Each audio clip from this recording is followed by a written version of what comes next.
നമസ്കാരം, സനി തോട്ട്സിലേക്ക് എല്ലാവർക്കും സ്വാഗതം. ഇന്ന് വളരെയധികം സന്തോഷമുള്ളൊരു വെള്ളിയാഴ്ചയാണ്.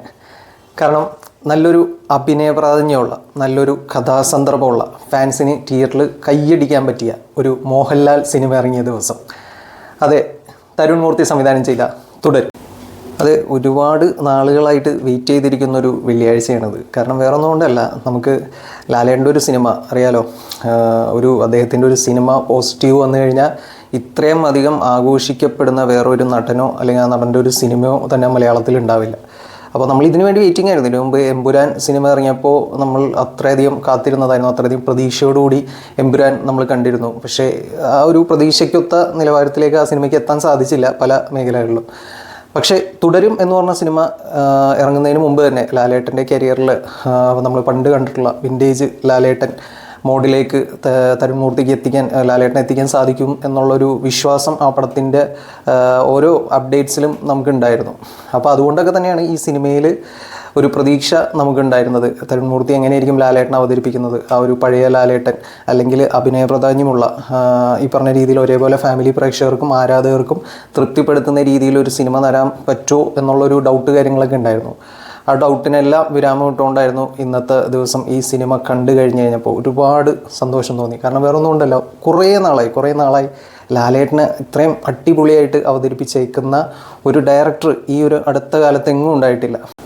സിനിമയിലേക്ക് വരുമ്പോൾ സിനിമയുടെ ഒരു കഥാപശ്ചാത്തലം എന്ന് പറഞ്ഞു കഴിഞ്ഞാൽ ഷൺമുഖൻ അല്ലെങ്കിൽ ബെൻസ് എന്ന വിളിപ്പേരിൽ അറിയപ്പെടുന്ന മോഹൻലാലിൻ്റെ കഥാപാത്രം ആളൊരു ടാക്സി ഡ്രൈവറാണ്. പിന്നെ അദ്ദേഹത്തിൻ്റെ ഫാമിലി, 2 മക്കളും വൈഫായിട്ട് അഭിനയിച്ചിരിക്കുന്നത് ശോഭന മാമാണ്. അപ്പോൾ ഈ ഒരു ചെറിയൊരു middle class to lower class family അതാണ് ലാലേട്ടനെ കുറേ നാളായിട്ടാണ് ഒരു അരിയും പഞ്ചസാരയും മണ്ണെണ്ണയൊക്കെ മേടിച്ച് വീട്ടിലേക്ക് വരുന്ന ഒരു ക്യാരക്ടറായിട്ട് കാണുന്നത്. എനിക്കൊന്ന് ദൃശ്യം ഫസ്റ്റിലാണെന്ന് തോന്നുന്നു ലാസ്റ്റ് ഇങ്ങനെ ഒരു ലാലേട്ടനെ ഒരു ഡൗൺ ടു എർത്ത് ക്യാരക്ടറായിട്ട് ലാലേട്ടനെ നമ്മൾ കണ്ടതിൽ ഒരു ഫാമിലി മാനായി അല്ലെങ്കിൽ നമുക്കറിയാവുന്ന നമ്മുടെ അയൽവക്കത്തൊക്കെ കണ്ടിട്ടുള്ളൊരു ചേട്ടനായിട്ട് ലാലേട്ടൻ അഭിനയിക്കുന്നത് എനിക്കൊന്ന് ദൃശ്യം ഫസ്റ്റിലാണെന്ന് തോന്നുന്നത് അവസാനമായിട്ട്. അതിനുശേഷം ലാലേട്ടൻ കണ്ടിന്യൂസ്ലി ചെയ്തുകൊണ്ടിരിക്കുന്ന ഒരു വിധപ്പെട്ട ക്യാരക്ടേഴ്സ് എല്ലാം അത്യാവശ്യം റിച്ച് ആയിട്ടുള്ള അല്ലെങ്കിൽ ഭയങ്കര അധികം നായക പരിവേഷമുള്ള ക്യാരക്ടേഴ്സൊക്കെയാണ് ചെയ്തുകൊണ്ടിരുന്നത്. അപ്പോൾ ഒരുപാട് നാളുകൾക്ക് ശേഷം ലാലേട്ടനെ ആ ഒരു പഴയ സത്യനന്ദിക്കാട് സിനിമകളിലൊക്കെ കണ്ടിട്ടുള്ള ആ ഒരു ലാലേട്ടനെ കാണാൻ സാധിച്ചു. അപ്പോൾ ഇതാണ് ഈ പറഞ്ഞ ഷൺമുഖൻ അല്ലെങ്കിൽ ലാലേട്ടൻ അവതരിപ്പിക്കുന്ന ആ ഒരു ക്യാരക്ടറിൻ്റെ ഒരു ഫാമിലി പശ്ചാത്തലം. പിന്നീട് ആ ഫാമിലിയിൽ ഉള്ള ഒരു അംഗത്തെ പോലെ തന്നെ കാണുന്ന ഒരു ബ്ലാക്ക് അംബാസിഡർ കാറും. അപ്പോൾ ഷൺമുഖൻ എന്ന ക്യാരക്ടറിന് ഏറ്റവും കൂടുതൽ തൻ്റെ ലൈഫിൽ ഏറ്റവും കൂടുതൽ ഇഷ്ടമുള്ള 2 കാര്യങ്ങൾ, ഒന്ന് അദ്ദേഹത്തിൻ്റെ ഫാമിലിയും അതേപോലെ തന്നെ ആ ഒരു അംബാസിഡർ കാറും. അപ്പോൾ ഈ ഒരു 2 കാര്യങ്ങൾ മൂലം അദ്ദേഹത്തിൻ്റെ ലൈഫിൽ സംഭവിക്കുന്ന ഒരു പ്രശ്നം അല്ലെങ്കിൽ ബാക്കി നടക്കുന്ന സംഭവവികാസങ്ങൾ, ഇതൊക്കെയാണ് ഈ സിനിമയുടെ ഒരു മെയിൻ പശ്ചാത്തലം എന്ന് പറയുന്നത്. ബാക്കിയൊന്നും കൂടുതൽ ഞാൻ റിവീൽ ചെയ്യുന്നില്ല, കാരണം അത് സ്പോയിലറാവും. അത് നിങ്ങൾ സിനിമ കണ്ട് തന്നെ എന്താണെന്നുള്ളത് മനസ്സിലാക്കുക. കാരണം ഒരു കാറും എങ്ങനെ അദ്ദേഹത്തിൻ്റെ ജീവിതത്തിൽ ഒരു പ്രശ്നം ഉണ്ടാവുന്നു അല്ലെങ്കിൽ ആ കാറ് കാരണം അദ്ദേഹത്തിൻ്റെ ജീവിതം എങ്ങനെ മാറി മറിയുന്നു എന്നുള്ളത് സിനിമ കണ്ട് തന്നെ നിങ്ങൾ മനസ്സിലാക്കുക. മോഹൻലാലിനെ കൂടാതെ ഈ സിനിമയിൽ ശോഭന, മണിയമ്പിള്ള രാജു, ഇർഷാദ്, ഫർഹാൻ ഫാസിൽ, ബിനു പപ്പു ഇവരൊക്കെയാണ് മെയിൻ കഥാപാത്രങ്ങൾ ചെയ്യുന്നത്. പിന്നെ തമിഴ് ആക്ടർ ഭാരതിരാജ ഒരു ക്യാരക്ടർ ചെയ്തിട്ടുണ്ട്. പിന്നെ പുതുമുഖം പ്രകാശ് വർമ്മ എന്ന് പറഞ്ഞ ഒരു ആക്ടർ ഇതിനകത്ത് ആദ്യമായിട്ടൊരു സിനിമയിൽ അഭിനയിക്കുന്നുണ്ട്, ഒരു ക്യാരക്ടർ ചെയ്തിട്ടുണ്ട്. CIയുടെ ഒരു ക്യാരക്ടറാണ് ഇതിനകത്ത് ചെയ്തിട്ടുള്ളത്. കിഡിലൻ ക്യാരക്ടർ, കിഡിലൻ എന്ന് പറഞ്ഞാൽ അടിപൊളിയായിട്ട് പുള്ളിയെ ചെയ്തിട്ടുണ്ട്.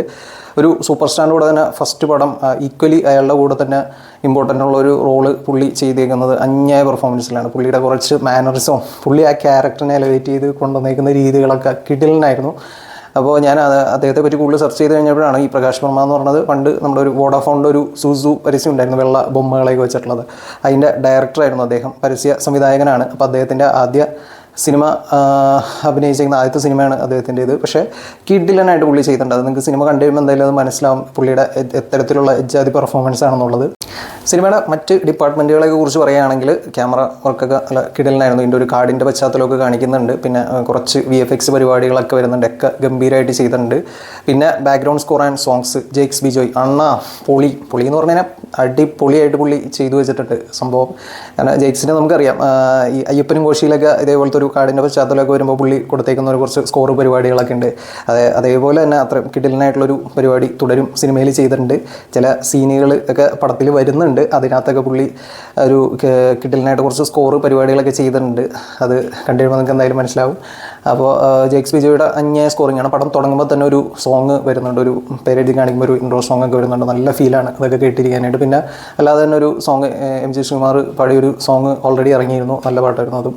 അപ്പോൾ ഈ പറഞ്ഞ രീതിയിൽ മൊത്തത്തിൽ ആ സിനിമയ്ക്ക് എന്താണ് ആവശ്യം അതിന് പറ്റിയ ഇണങ്ങിയ ഒരു ബാക്ക്ഗ്രൗണ്ട് സ്കോർ കാര്യങ്ങളാണ് ചെയ്തത്. എമ്പുരാൻ സിനിമ ഇറങ്ങി കഴിഞ്ഞ് കഴിഞ്ഞപ്പോൾ ഏറ്റവും കൂടുതൽ ദീപക് ദേവ് പഴി കേട്ടതായിരുന്നു സിനിമയുടെ BGM പോരാന്നുള്ള രീതിയിൽ. പക്ഷേ ജെയ്ക്സിൻ്റെ ഈ ഒരു വർക്ക് തുടരുമ്പിൽ ചെയ്തേക്കുന്ന വർക്ക് ആരും തന്നെ കുറ്റം പറയില്ല, അത്ര അടിപൊളിയായിട്ടാണ് പുള്ളി എന്തായാലും ചെയ്തേക്കുന്നത്. അപ്പോൾ ബാക്കി എല്ലാ ഡിപ്പാർട്ട്മെൻറ്റും ഇപ്പോൾ ഈ പറഞ്ഞ പോലെ എഡിറ്റിംഗ് ആണ്, എഡിറ്റർ ഓൾറെഡി മരിച്ചുപോയ ആളായിരുന്നു നിഷാദ് യൂസഫ്. അപ്പോൾ അതെല്ലാം എല്ലാ ഏരിയയിലെ വർക്കുകളും ഗംഭീരമായിട്ട് വന്നേക്കുന്ന ഒരു സിനിമയാണ് തുടരും.